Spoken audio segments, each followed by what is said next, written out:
ప్రేక్షకులందరికీ నమస్కారం. ఈరోజు మన స్టూడియోలో ప్రముఖ ఆధ్యాత్మికవేత్త ఆస్ట్రాలజర్ ముల్లపూడి సత్యనారాయణమూర్తి గారు ఉన్నారు. గురువుగారితో మాట్లాడేద్దాం. నమస్కారం గురుగారు. నమస్కారం మణికంఠ గారు. గురుగారు, జూలై మాసం ఆషాఢ మాసం, మరి మీనరాశి వాళ్ళకి ప్రజెంట్ వీళ్ళు ఏలినాటి శనిలో ఉన్నారు. మరి ఎలాంటి పరిస్థితులు ఎదురురాబోతున్నాయి? ఇబ్బందికరంగా ఉంటుందా, అనుకూలంగా ఉంటుందా? ఎలాంటి జాగ్రత్తలు తీసుకోవాలి గురుగారు?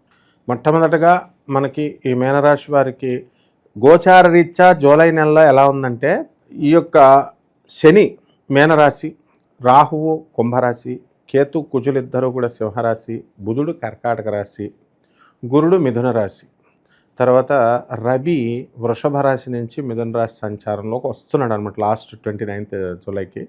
సో ఈ విధంగా 14th మారుతూ ఉంటాడు రవి. అందుకని ఈ యొక్క రవి మేషరాశి నుంచి వృషభ రాశిలో ఉన్నాడు. ఆ తర్వాత లాస్ట్ ఎండింగ్కి మళ్ళీ రెట్రోగ్రేడ్లు ఇలాంటివన్నీ ఫ్యాక్టర్స్ చాలా ఉంటాయి. అండ్ ఈ శుక్రుడు సొంత స్థానంలోనే వృషభ రాశిలోనే ఉన్నాడు. వీటి రీత్యా మనకి ఏం అర్థమవుతుందంటే, ఏలినాటి శని ఒకటి స్పెషల్గా జరుగుతుంది మీన రాశి వారికి. కాబట్టి ఈ మనిషికి కావాల్సింది ఏంటి? వృత్తికి స్టాండర్డ్గా ఉంది. వ్యాపారాలు అన్నీ కూడా బాగున్నాయి. కొత్త వ్యాపారాలు ప్రారంభించవచ్చు అంటారా? ప్రారంభించుకోవచ్చు.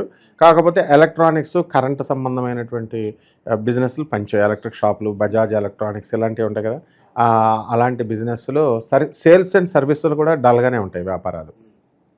ఇప్పుడు అర్ధాష్టమ గురుడు కాబట్టి మనకేమవుతుందంటే, స్థాన చలనాలు ఉంటాయి వీళ్ళకి. అంటే జాయింట్ ఫ్యామిలీస్, పెళ్ళయి ఉన్నటువంటి వాళ్ళు సపరేట్ కాపురాలు పెట్టుకోవడం ఇలాగా ఉంటాయి. అలాగే వేరే చోట మనకి ఉద్యోగాలు, ఇప్పుడు మల్టీనేషనల్ కంపెనీస్లో చేస్తున్నారు. అమెరికాది అనుకో, ఢిల్లీ హెడ్ క్వార్టర్స్, వీళ్ళు ఉండేది హైదరాబాదు. వాళ్ళు కంపెనీస్ రమ్మనకపోయినా సరే స్థానచలనం జరుగుద్ది. వీళ్ళే పిల్లలు కలిసి వస్తుంది అంటారు. అయితే కలిసి వస్తుంది. అండ్ వివాహాలు, ఈ వివాహాల దగ్గరికి వచ్చేసరికి ఈ యొక్క అర్ధాష్టమ గురుడు కదా, కుదుర్చుకొని పెట్టుకుంటారు అంతే, కానీ పెళ్ళిళ్ళు మాత్రం కావు.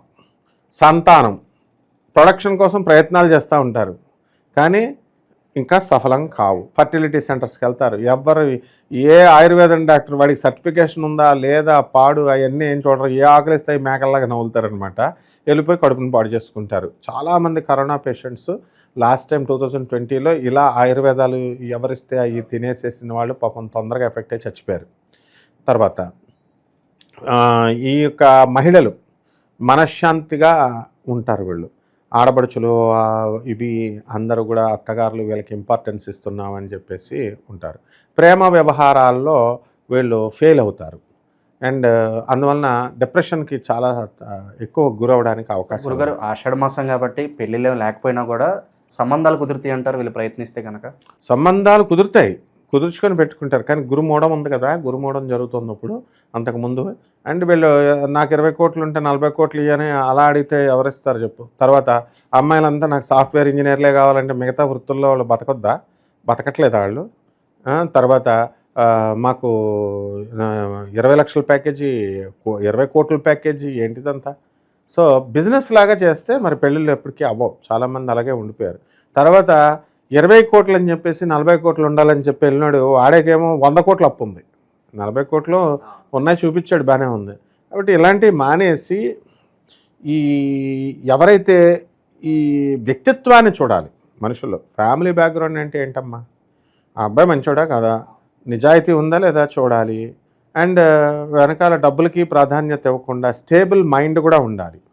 సో ఇలా ఉన్నవాళ్ళు వివాహాలు అవుతాయి అన్నమాట. ఇకపోతే అక్రమ సంబంధాలు ఎవరికైనా ఉన్నాయనుకో, ఇమీడియట్ కట్ చేసుకోవాలి. వాళ్ళు కట్ చేసుకోకపోతే అపవాదాల పాలు అవడానికి అవకాశాలు ఉన్నాయి. దానివల్లే వైవాహిక జీవితంలో చాలా ఇబ్బందులు వస్తున్నాయి గురుగారు, చూస్తున్నాం మనం. అవును, మరి అంటే ఏమవుద్దంటే స్త్రీలు మహిళామూర్తుల దేవతలు అనమాట వీళ్ళు. ఈ దేవతలకు అవుట్ ఆఫ్ అట్రాక్షన్స్ కొంతమంది వాటికి ఉండడం వల్ల ఎక్కడో ఒక 1% వాళ్ళు ఈ అక్రమ సంబంధాలనే మగవాళ్ళు పెట్టుకుంటారు. మగవాళ్ళు కూడా చాలా మంచివాళ్ళు అనమాట. అయితే ఈ 1% అదే హైలైట్ అయిపోయి ఏమన్నా అంటే సుప్రీంకోర్టు హైటేషన్ జడ్జి గారు ఎవరో ఇచ్చారని చెప్పేసి కాగితాలు చూపిస్తున్నారు. ఇంకేం చెప్తాం? కాబట్టి living in relations, hostels, living in couples, living in relations hostels వచ్చేసినాయి. ఫారెన్లో విశ్వవిద్యాలయాల్లో చదువుకోవడానికని వెళ్ళినటువంటి స్టూడెంట్స్ అక్కడ సేమ్ లివింగ్ ఇన్ రిలేషన్స్ లాగా ఆడవాళ్ళు మగవాళ్ళు కలిసి ఒక దాంట్లోనే ఉంటున్నారు. గురుగారు వీళ్ళకి ఏం లాంటి జరుగుతుంది కదా, శత్రువుల సంగతి ఏంటి, అయిన వాళ్ళే నమ్మక ద్రోహం చేయడం, ప్రలోభాలకు గురి చేయడం, ఇలాంటి సంఘటనలు ఏమైనా జరగవచ్చు అంటారా? 100% ఉంటాయి. అయిన వాళ్ళు, పక్కన వాళ్ళు, స్నేహితులు, వాళ్ళు ప్రత్యేకించి పని కట్టుకొని ఏం చేయరు. వాళ్ళ రొటీన్లో వాళ్ళు చెప్తే వీళ్ళు వాళ్ళ హోల్డ్లోకి వెళ్ళిపోతారు. ఎలా అంటే ఇప్పుడు ఈ లాటరీ బాగుంది, ఆర్పి ఎవడాలి మనడేళ్ళని రైస్ పుల్లింగ్ అని ఒకటి ఉంటుంది, అది ఒక పనికి మాలింది. రావిచెమ్ము ఉందనుకో, దానికంట మరి ఈ కరెంట్ అంట పిడుగు పడితేనంట కరెంట్ వెళ్ళిపోద్దంట. దీనికి వేల లక్షల కోట్లేనంట. ప్రెసిడెంట్ ఆఫ్ ఇండియా సర్టిఫికేషన్ ఇవ్వాలంట, డిఆర్డిఎల్ సర్టిఫికేషన్. అసలు వ్యాన్లు వస్తేనంట ప్రెసిడెంట్ కూడా లేని కాన్వాయ్ వస్తుంది చూడు, అలాగా ఆ వ్యాన్ అంట ఇలా డబ్బు తీసుకొచ్చి జస్ట్ మరి ఇలా సోది కబుర్లు చెప్తుంటే ఇంజనీరింగ్లు చదివిన వాళ్ళు, డాక్టర్లే కట్టుకొని కోట్లు పోగొట్టుకున్న వాళ్ళు ఉన్నారు. దేవుళ్ళమ్మా, పోలీస్ ఆఫీసర్స్ దేవుళ్ళు, వాళ్ళు ఎలాగ చెప్తున్నారు, ఆనరబుల్ జడ్జెస్ చెప్తున్నారు, లాయర్లు చెప్తున్నారు, చదువుకున్న వాళ్ళు. వీళ్ళ ముగ్గురు కంటే ఎవరున్నారు? త్రిమూర్తులు అంటే ఎవరో కాదు, పోలీసులు, జర్నలిస్టులు, అందులో లాయర్లు కూడా వచ్చేస్తారు, జ్యుడిషియరీ, ఆనరబుల్ జడ్జెస్. వీళ్ళు ముగ్గురు చెప్పేది వింటలేదు. మరి లాస్ అవ్వ కాకపోతే ఏమవుతుంది చెప్పు. కాబట్టి ఖచ్చితంగా శత్రుపేడ ఉంటుంది ఏలినాటి శనిలో. అసలు శనివారం వస్తుందంటే పాస్ పడిపోద్ది వీళ్ళందరికీ. ఏలినాటి శనిలో అంతే, కొన్ని వారాల పాటు శనివారం వస్తుందంటే వాహనాల మూల నుంచి వచ్చేస్తాయి గుద్దేయడానికి. శత్రువు ఎక్కడి నుంచి వస్తున్నాడో తెలీదు, భయంగా ఉంటుంది.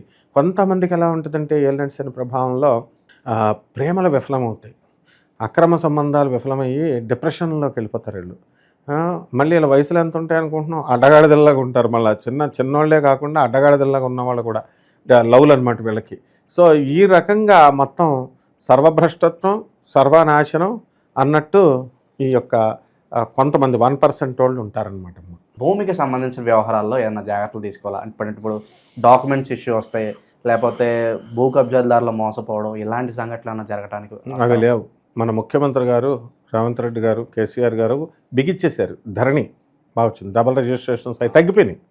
కాబట్టి జూలై నెలలో కుజుడు ఉన్నటువంటి పరిస్థితి కూడా, కుజకేతువులు పిశాచి యోగాల్లో ఉన్నారని మా గురువులు మాకు కొంతమంది పిశాచి యోగాలు పిశాచి యోగం ఏమిటారా ఆయన. అలాగా కుజకేతువులు కలిస్తే పెళ్ళామే పిశాచి అవుద్ది. అది కుజుడు అంటే ఏంటి? దేనికైనా సరే ముందుకు జరిపేవాడు, సెక్స్కి కూడా ముందు జరిపేవాడు వాడే కుజుడు. అంటే ఏ పని చేయాలన్నా సరే ముందుకి, కామాన్ని కానీ దేన్నన్నా కానీ. ఈ కేతువు ఏంటండి? పితృదేవతలు. పిశాచి యోగం ఏంటి అసలు అంటే, ఈ ల్యాండ్స్ బ్రహ్మాండంగా అమ్ముడవుతాయి. సన్నగా ఉన్నటువంటి వాళ్ళు వచ్చి అమ్ముతారనమాట, ఏజెంట్స్ ఉన్నవాళ్ళు. రియల్ ఎస్టేట్ రంగంలో వాళ్ళు నోటు దగ్గరకు వచ్చి పోతుందండి అనేవాళ్ళు, వాళ్ళకి రియల్ ఎస్టేట్ మంచిగా అవుతాయి. ఇక గురుగారు, ఎలాంటి పరిహారాలు తీసుకోవడం ద్వారా మంచి ఫలితాలు ఉంటారు? ఎందుకంటే ఏలినాటి శని ఉంది, శనికి సంబంధించి ఎలాంటి పరిహారాలు చేసుకుంటే బాగుంటుంది అంటారు ఈ రాశి వాళ్ళు? శని జపం చేసుకోవాలా, శని స్తోత్రాలు చదువుకోవాలా, శనికి కిలోంపావు నల్ల నువ్వుల్ని, నల్లని వస్త్రాలని పేద బ్రాహ్మణులకి శనివారం నాడు ఉదయం 8 గంటలకి వాళ్ళు దానం చేసుకోవాలి. రావి చెట్టు మహావృక్షం, దేవతా వృక్షం, దానికి నీళ్లు పోసి రావి చెట్టుకి ఓం శనేశ్వరాయ నమః అంటూ వీళ్ళు ప్రదక్షిణలు చేసుకోవాలి. తర్వాత ఇది ట్రెడిషనల్గా 100 సంవత్సరాల నుంచి పూజారులు ఇదొకటే చెప్తారు. ఇప్పుడు మనం మహాకాళి అమ్మవారి యొక్క హోమాన్ని కూడా వీళ్ళ ఇళ్లలో జరిపించుకోవచ్చు. ఈ విధంగా చేసుకుంటే సరిపోతుంది. ఓవరాల్గా మీన రాశి వారికి ఈ జూలై మాసం ఏ విధంగా ఉండబోతుందో అద్భుతంగా వివరించారు గురుగారు. ధన్యవాదాలు. ధన్యవాదాలు.